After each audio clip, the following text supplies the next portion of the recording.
Mm-mm-mm. Mm-mm-mm. It's a beautiful day in the neighborhood, a beautiful day for a neighbor. Oh, let's have this conversation. Welcome to CNN. I'm your host. I'm your host, Kurt Hurst. I'm your host, Kurt Kennedy, the underdog. Let's go in.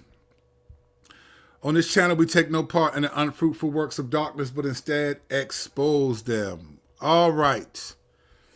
Let's talk about this. Hopefully, some of my folks will join me live. I forget. I forget. I just be going live. All right, but let's talk about this, man. So, I was somehow the other day. I think it was yesterday or the day before. I saw this on my YouTube feed. Came a video to watch called "The Christian Avengers," and it was on George Janko's YouTube channel. Now, I don't watch his stuff. I've never really watched it. I know who he is. I think I've seen his. I mean, he's got a big subscribers list. He's like almost 3 million subscribers. I think the first time I saw him was last year. I saw some portions of a video where the two girls from was it Ari and Angela from Girls Gone Bible. They were like pushing back against him about cursing and all of that stuff. And so I saw that and I was like, oh, okay, this guy is pretty popular among, then I realized, oh, he was with Logan Paul and them, and his popularity, I think, comes from that. So I saw this thing called the Christian Avengers, and then I looked at the actual thumbnail, and I recognized some of them. The Asian dude, I recognized him, the ex gangster. Ruslan was on there. Obviously, Ruslan is the homie. I recognized the girls from Girls Gone Bible and stuff. But it was a 3-hour video, and I wasn't really intending to watch it. But then there was a small clip that came up. It was an 18-minute clip where they discussed hell, and is hell eternal, or is it like forever, eternal suffering, eternal damnation, or is it like annihilationism, essentially? And so I watched that clip, and I thought that was an interesting clip. And I get it. I get why people struggle with the concept of hell as an eternal concept. And I think people are trying to, this video isn't about that, but I want to say this. I think people often, when it comes to hell, and is it destroyed or continuational, eternal, I think what people are trying to do is take the love of God and almost, I don't think they mean to do this, but I think people are taking the love of God and contrasting it against the wrath of God and thinking God is loving, so he wouldn't punish people forever. And even Ruslan, I don't know what his theology is. I don't always know their theologies. I just know these people are.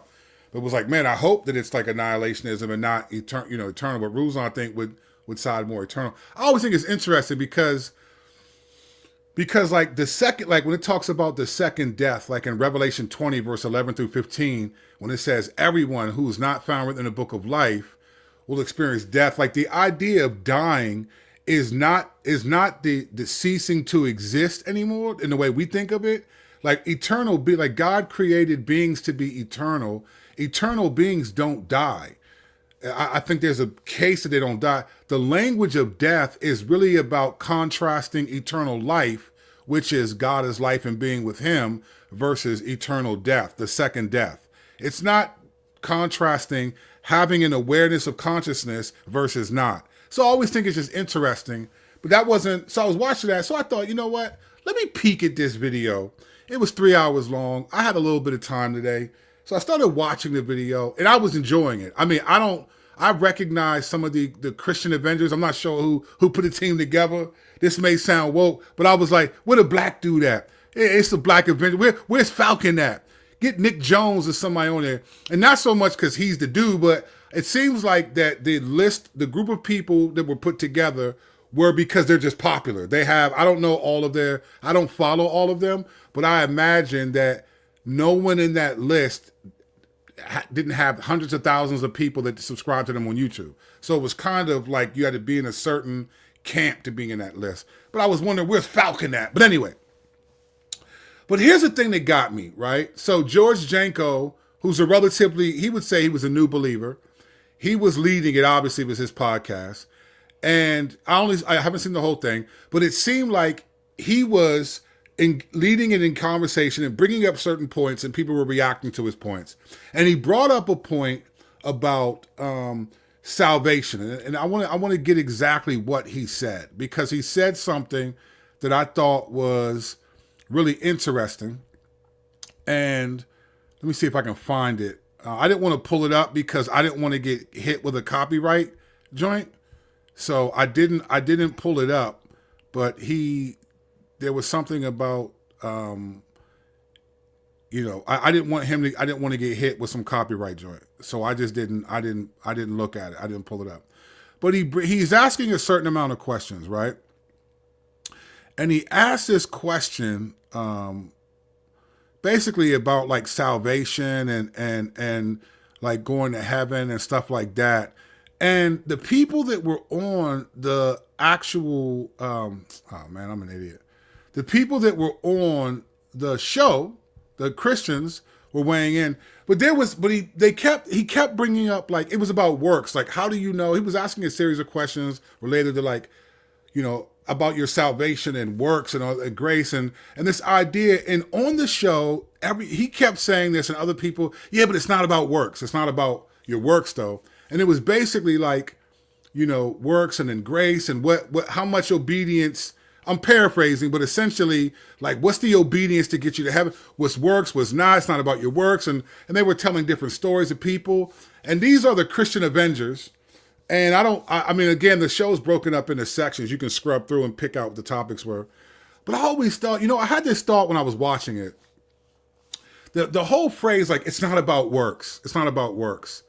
And people are talking, and I've said this before on my channel, but I was a little disappointed. Not like, I just thought, like, this idea of works versus grace in the modern world, like today, I think has been so skewed by our misunderstanding of salvation, biblically speaking, and then what works is in the Bible. And I've had to do in my church a lot of unlearning about this, because I'm like most Christians in America. I come from a certain background where you're taught certain things. So whether you're evangelical or mainline, this idea of, it's not like, when I first became a Christian, I came into around the 99, 2000, right? Around the Y2K era.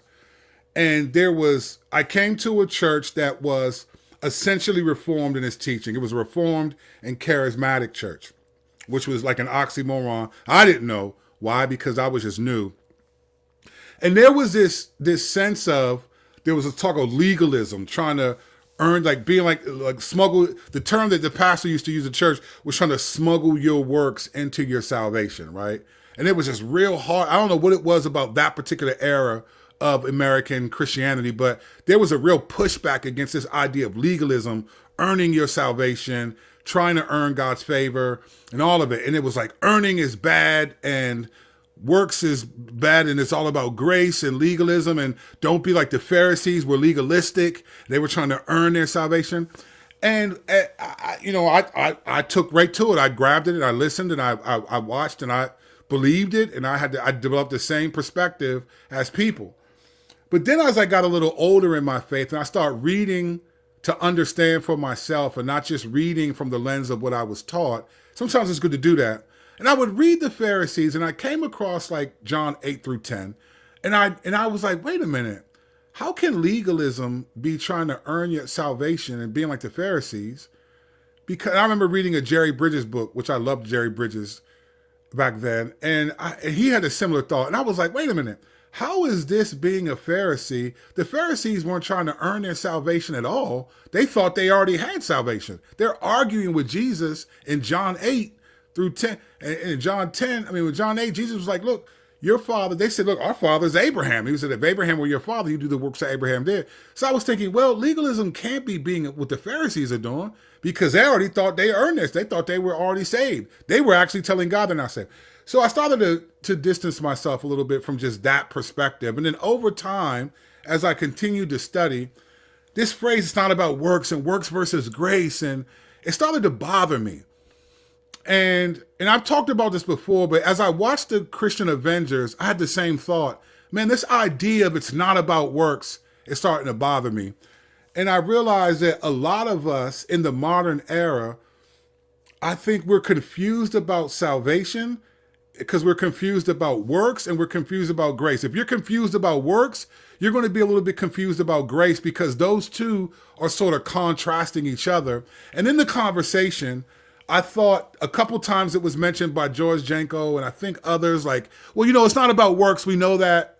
And I was like, what do we mean when we say it's not about works? Now, typically when people say it's not about works, they mean you can't earn your way to heaven, right? And that's true. You cannot, right? But the problem I have is when we say that, we're talking about after conversion to Jesus, right? No one is talking about earning their salvation prior to being a Christian. Most of the people are already believers and are teaching this. So when they're saying it's not about works, what I think has happened in modern American Christianity is we're confusing works with obedience. So even in the conversation, this is what it seemed like. Now I don't know because I wasn't there. I can't ask any questions. This is what it seemed like when people are like, well, it's not about works. So they're getting confused. Like, we want to believe, we trust God. It's all about grace. It's not about works. Like, what works are they talking about? Because you're already a Christian, right? What works are we talking about when we say it's not about works? The problem I think that's happening is we're talking about works after being a Christian. And this is how most modern Christians process the term, it's not about works. And so you get this idea, this is part of where the once saved, always saved comes from. It largely comes from the wondering what Calvin in the Tulip with the perseverance of the saints, right? It kind of comes from this, the people who are saved are going to persevere to the end, right? But it also is it's partly Calvinism that brings this question up, but it's also this complete misunderstanding of grace and like, can you lose your salvation and so forth, right? All of this is happening. So as I was watching this and I heard this, it's not about works, I was just kind of like, this could be a 10-part series. So I may have to do more than one of these. I'm kind of building it up now to get to the point, but let me jump in and explain why I think this is complicated and why it really shouldn't be. All right. So when we're saying it's not about works, we're largely saying that as people who are Christians who are already believers, right? So what are we talking about when we say it's not about works? Our works don't earn us. When you're a Christian after you become a Christian, works actually do matter. Like anyone who says it's not about works, for us, we process works as obedience. That is not how the Bible processes works, right? And we're going to look at this in just a second. So let me explain to you why. First of all, justified is the key, all right?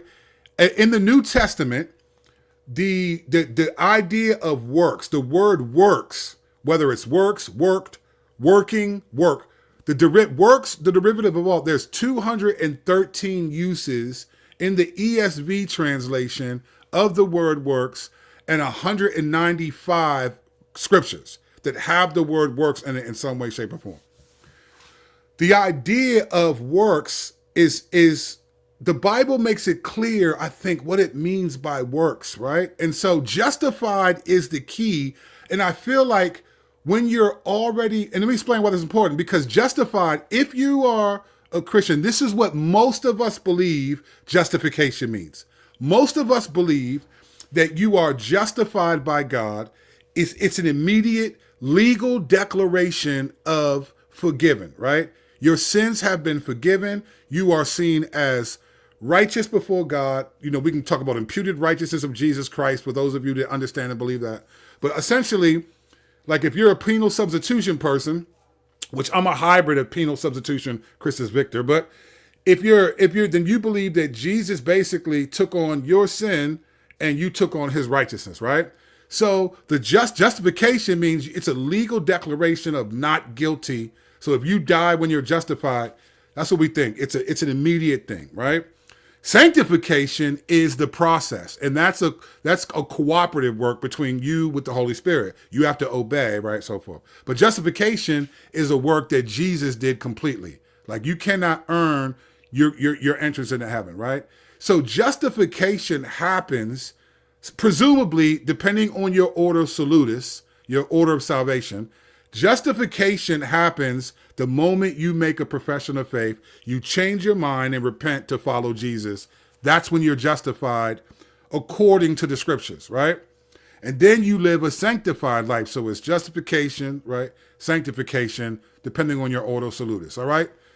So when we say we can't earn our salvation, the Bible's perspective is you cannot be justified. Like there's no works that can justify you. That's what the Bible, and most of them would probably say, yeah, that's what we mean. But when we say it's not about works, as a Christian, like after that, we're confusing the narrative. And I think a lot of Christians today have done that. Because once you're justified, the works that you do they do earn actually. They do earn, but you don't earn salvation, you earn rewards. And we can look at that in a second. But the reality is we have to think about what justified is. So let me show you some verses. I pulled up some of the verses, right, in the New Testament. All right.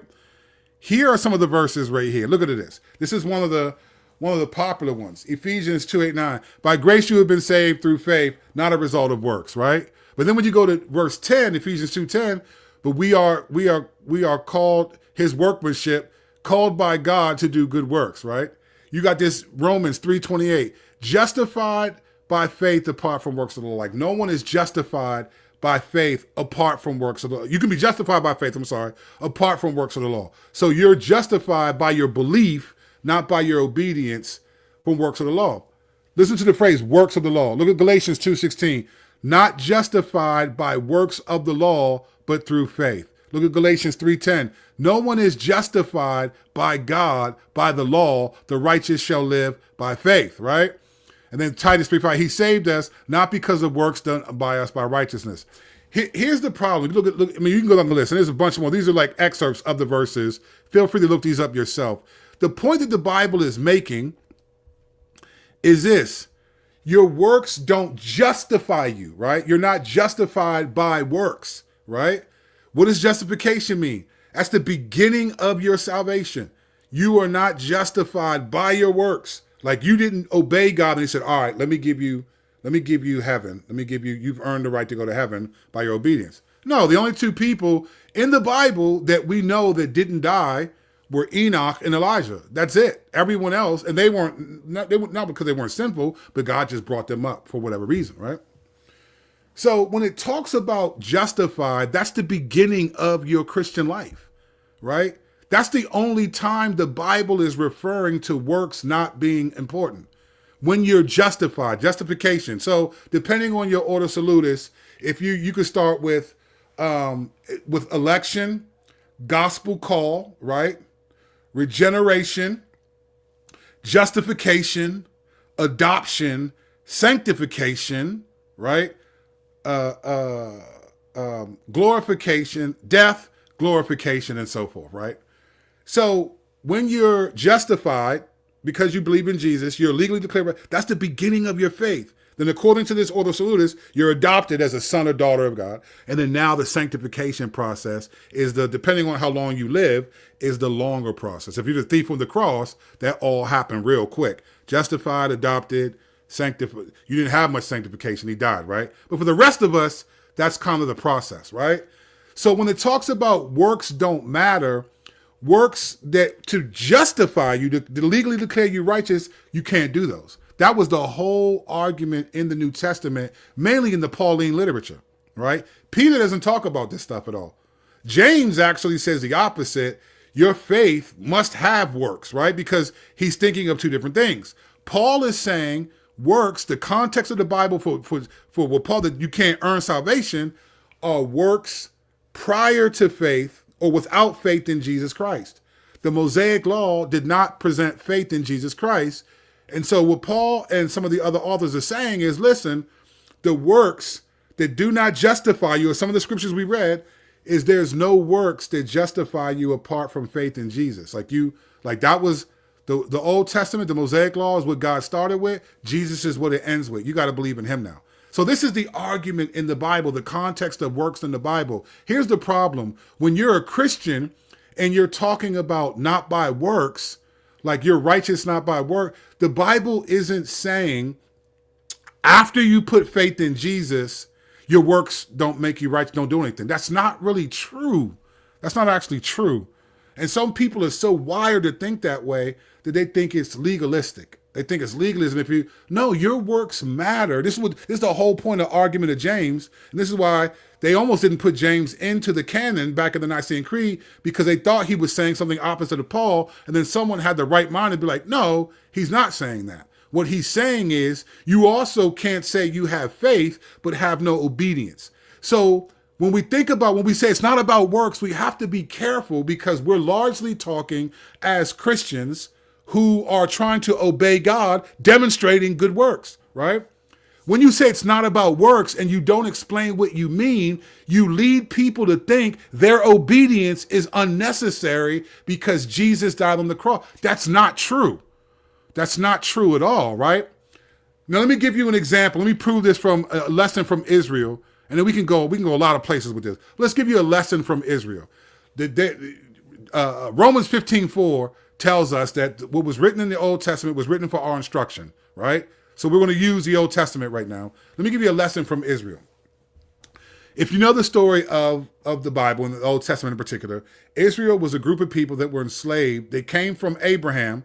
Abraham's grandson, Jacob, had 12 sons, and from those became two. He had 10 of those 12 sons, and 2 of his grandsons became the 12 tribes of Israel. They were named after these particular men, were the forefathers, so to speak. And so all the people that they had, they married, and their families married, and it became these tribes, right?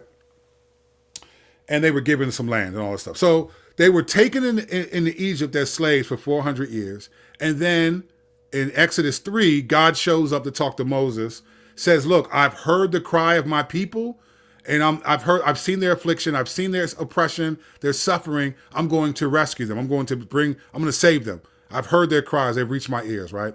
So God does these 10 plagues with Egypt, right? Pharaoh doesn't budge until the last plague, which is the death of the firstborn son, right? So all the firstborn of anything, animals, people, they die. They're distraught. Egypt is distraught. They say, okay, we're going to go. Let these Israelites go.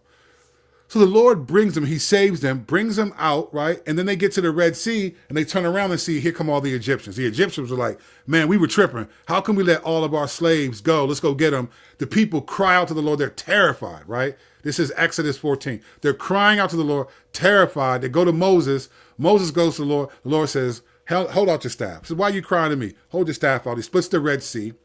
They go through the Red Sea, right? And then Egypt is coming, and then the Red Sea closes on them and kills all of them, right? Exodus 15, Moses' sister Miriam grabs a tambourine, breaks into a song, and they worship the Lord, right? And then when you get down to Exodus 19, now God has the people gather at the bottom of Mount Sinai. Moses is on top. There's thunder and lightning, and the people are terrified. And Moses, they're at the bottom waiting for Moses. And Moses goes up there with God and gets on 2 stone tablets what we call the 10 Commandments, right? And then Exodus 20 is what was on those 10 Commandments, all right? So here's a lesson from Israel. Israel didn't do anything to earn God rescuing them from Egypt. Their salvation from Egypt, there was nothing they could do. He did that out of really a promise to Abraham, right? He made a promise because Abraham was the first to believe God, and it credited his righteousness.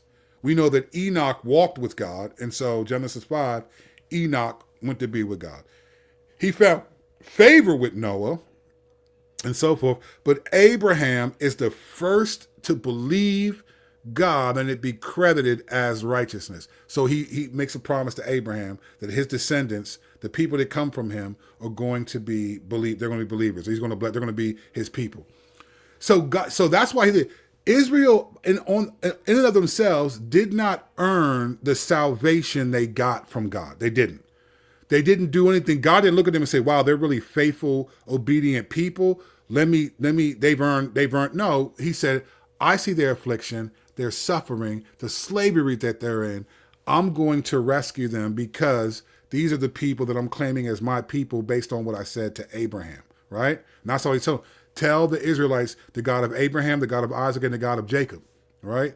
Those are all promises. He promised Abraham that he would have Isaac.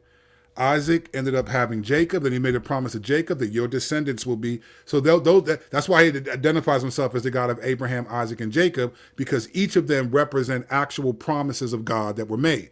So the Israelites didn't earn God bringing them out of Egypt, right? He did it out of pure mercy and grace towards them, rescues them from their salvation, from their slavery, brings them into the wilderness, the new life.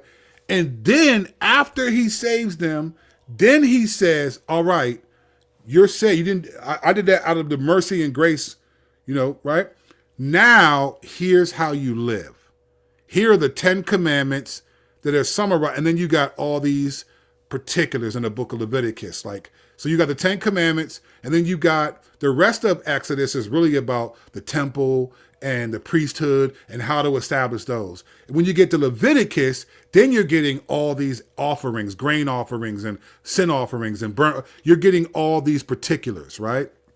Leviticus is all these particular, like how sexuality and Luke 18, Leviticus 18 and 20, and all these different ways to conduct yourself, which God told them is different from all the other surrounding. If you ever wanted to know, why did God create all these weird rules, like don't eat fish, shellfish, don't have more than two cloaks, all that? God did that because he told Israel, look, I do not want you to be like any of the surrounding nations. I want you to be different from all of them. So because God knew what all of them were doing, everything that he instructed Israel to do was to be completely different from all the other nations. They were to be completely different, right? So Israel did not earn their salvation. They did not do anything by their works to make God be like, I'm saving them. No, he saved them, but then he said, these are the works that you do. This is how you live. You obey in that way. That's how God did it in the Old Testament with Israel. That's how it works in the New Testament. So yes, none of us earn God to save us. None of us earned, in that sense, our justification. Israel was considered justified by the Lord. He saved them and said, these are my people. Now let me tell you how to live. And they have the sanctification process, which they failed miserably. Now, in the Old Testament, the reason why Christ came, one of the reasons why, well, first, because God told Satan in Genesis 3, this is why part of my atonement view is Christus Victor, right? Is that the initial thing was, look, this woman, Eve, is going to give birth to a seed. He's going to crush your head. You're going to bruise his heel, right? So this reality was Jesus came to overthrow Satan and by extension to bring us salvation, right? That's why I'm a hybrid in Christus Victor and penal substitution, atonement theories. Some of the other ones, I just think, they're just kind of wild to me personally. But in the Old Testament, think about this. Why was God so angry at Israel? Why did God even kill some of the Israelites, either through snake bites or opening the ground up and swallowing people up? Why was he so offended at times? Why did he tell Moses, I'm not going to go with you. My angel will go with you. I'm not going to go because these people. Why did he do that? Because Israel did not obey the Lord. When you get to Numbers 11, people were complaining about not having food, and the fire of God was burning the outer rim of the enemy of the camp, the Israelite camp. And they cried out to Moses in Numbers 11:3. He prayed, and then God stopped it. And then right after that, they complained about not having meat, fish, cucumbers, onions, leeks, and melons, right? So God was offended because they would not obey him. They would go follow other gods. That's the whole Old Testament. They would follow other gods. God will punish them and then would say, okay, I'm going to send a deliverer for you, because the way he punished them most of the times, initially he would do it, sending snakes and people would die. But then he would let other nations come and take them into captivity because they were worshiping those gods. Fine, then you're going to be slaves of those people. And then they would cry out. He would deliver them. They would be okay for a minute and then go back. But the whole point of the Old Testament, the whole narrative of the people, was that they didn't obey God. So no, they didn't earn God bringing them out of Egypt. They didn't earn that. But after they got saved, they had to have works that obey God. And he even said at times, I'm testing you to see if you'll obey me. If we don't learn that from Israel, we're acting like Israel, it was a different time and a different people group, but it's the same thing. We didn't earn God saving us, right? Whether you grew up in the church because he placed you in a family of believers and you grew up in the church, we didn't earn, or you're like me, you came from the streets or wherever, from not being a Christian clearly to now being one.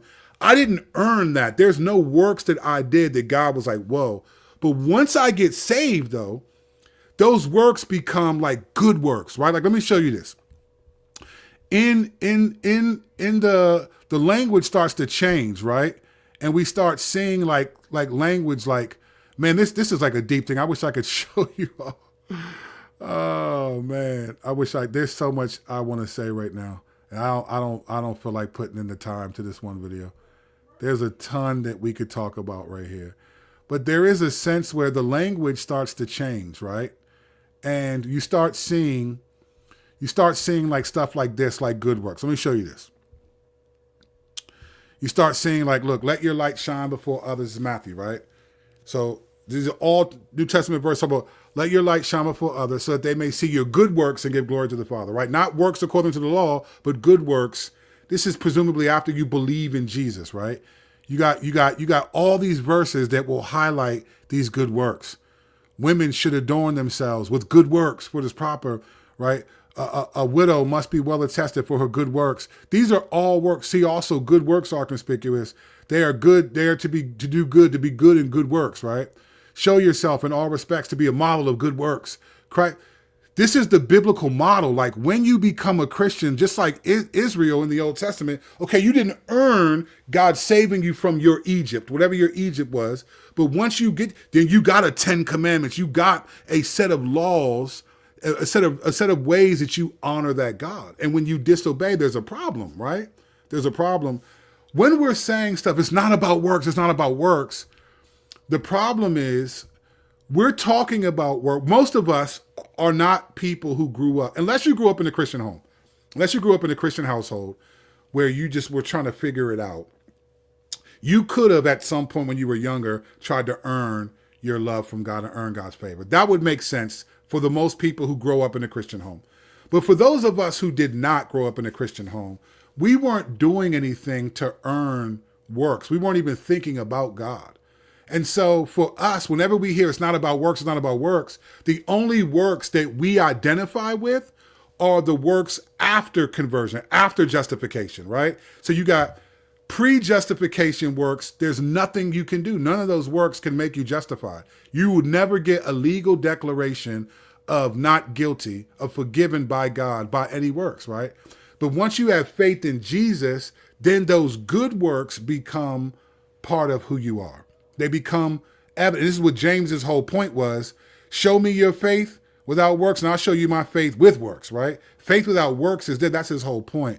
When we keep saying it's not about works, it's not about works, it's about grace, we're contrasting works and grace in a way that the Bible does not.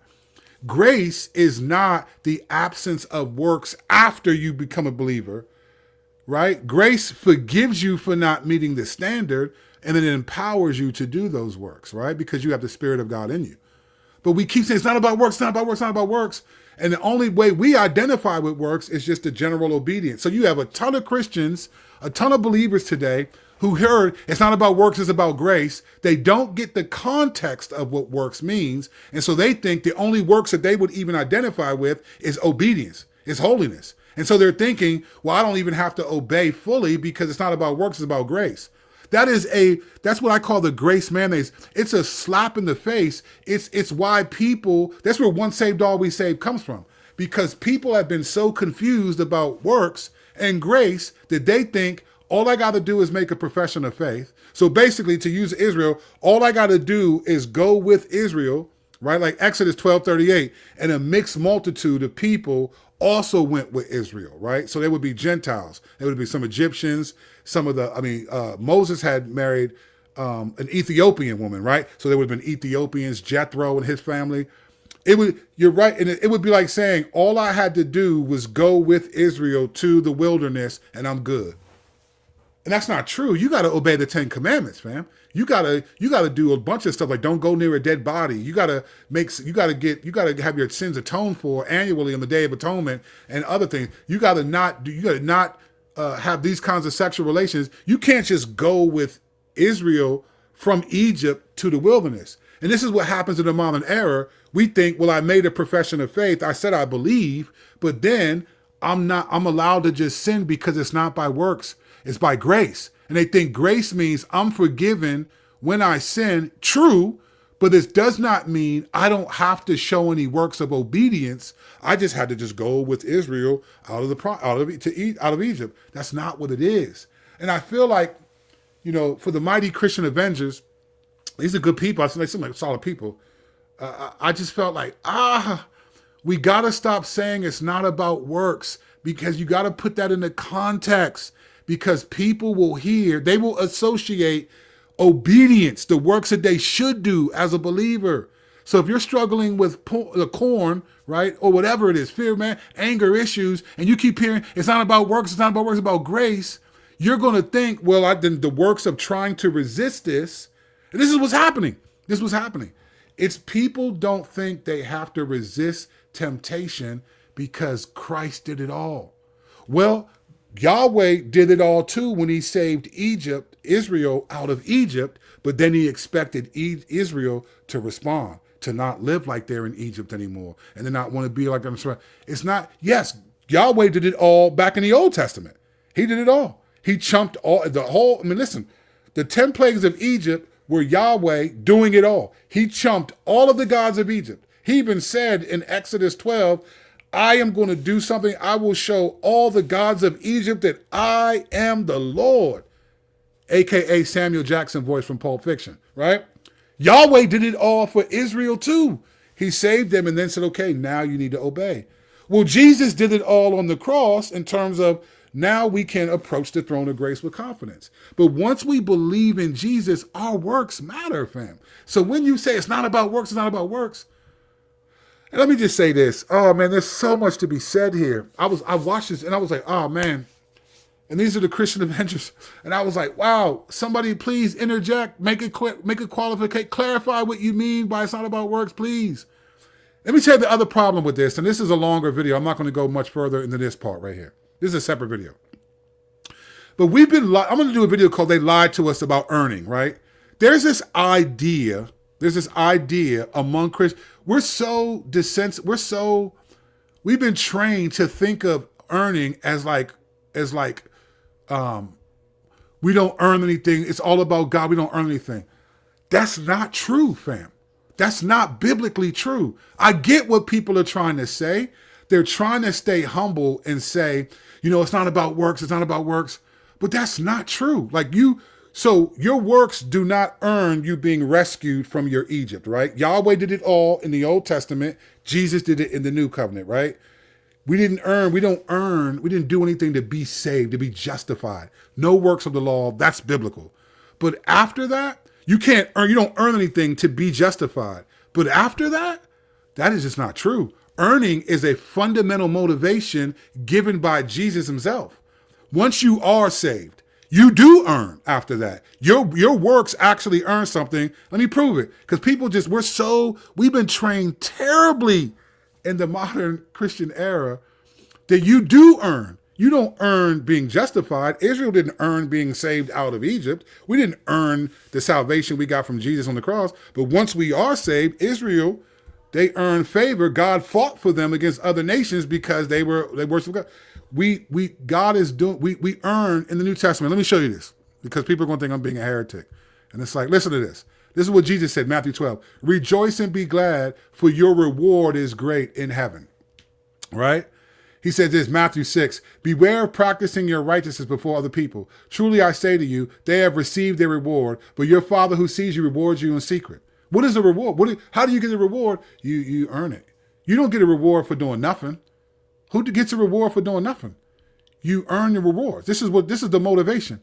Listen to this. Whoever receives a prophet, Matthew 10, will receive a prophet's reward. And whoever gives even a cup of cold water will by no means lose his reward, right? Listen, the Son of Man will repay each person, Matthew, according to what he has done, right? So judgment is based on deeds reflecting faithfulness.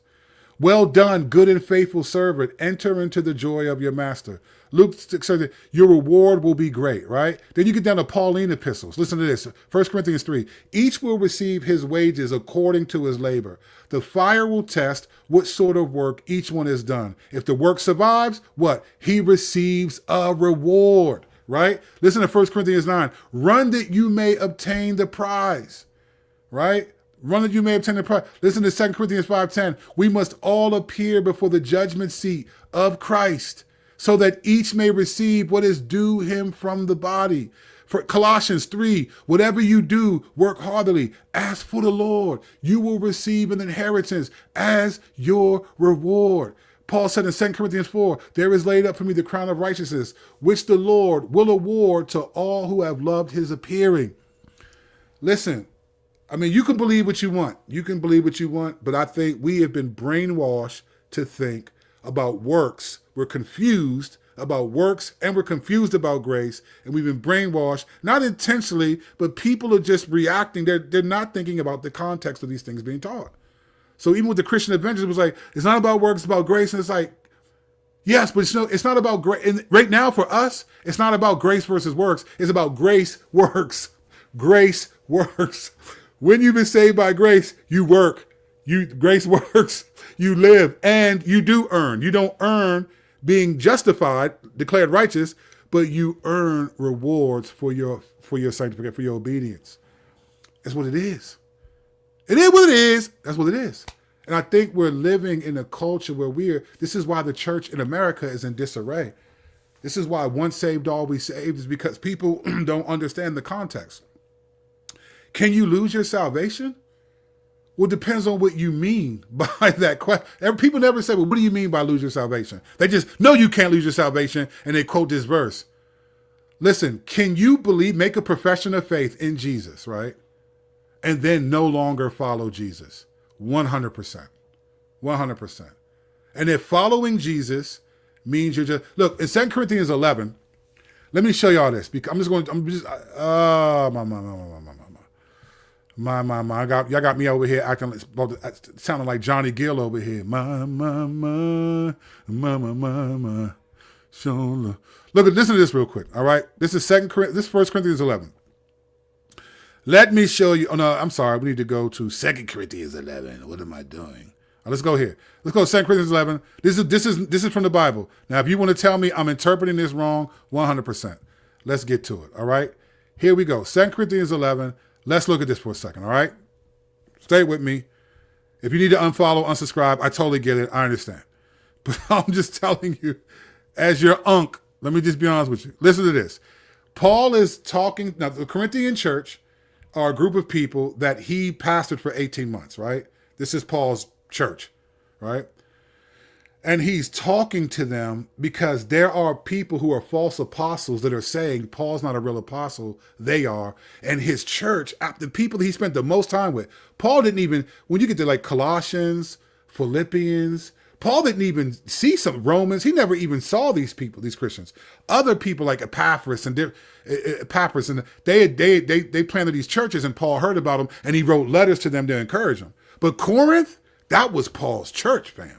Like that's 1 Corinthians 18, when God told Paul in a vision, look, go to Corinth. There are people there waiting to be saved. No one's going to harm you, right? This was Paul's church.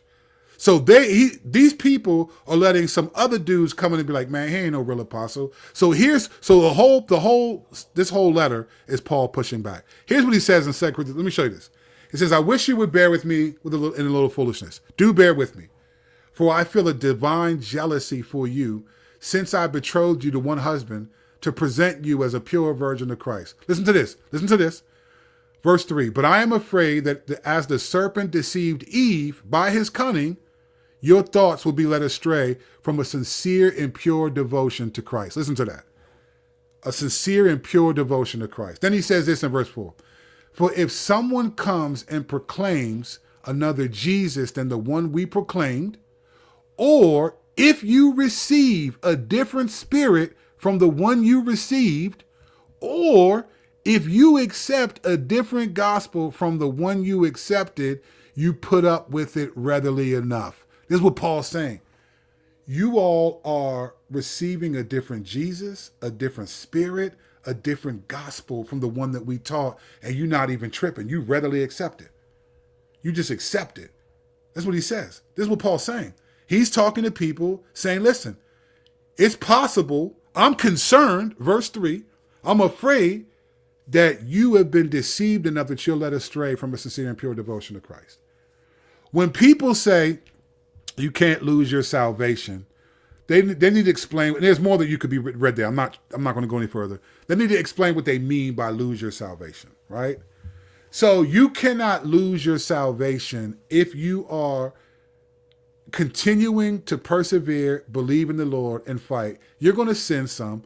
2 Timothy 2, 11 through 13. Verse 12 says, if we disown him, he will disown us. 13 says, if we are faithless, he will remain faithful, for he cannot disown himself.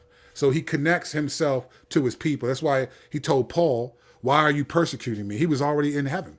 He said, who are you? Lord, he said, Jesus, the one whom you're persecuting. Jesus identified the persecution of his people with him being persecuted, right? So this is what it is. You cannot lose your salvation if you continue to believe. You're not going to lose it. Doesn't mean, and there are going to be levels of maturity. Jesus in Mark 4 and Matthew 13 told a parable that some seed will bear fruit 30, 60, and 100-fold. Everyone's not going to be. Now, you shouldn't walk around like, well, I'm a 30-fold Christian. I ain't a 100-fold.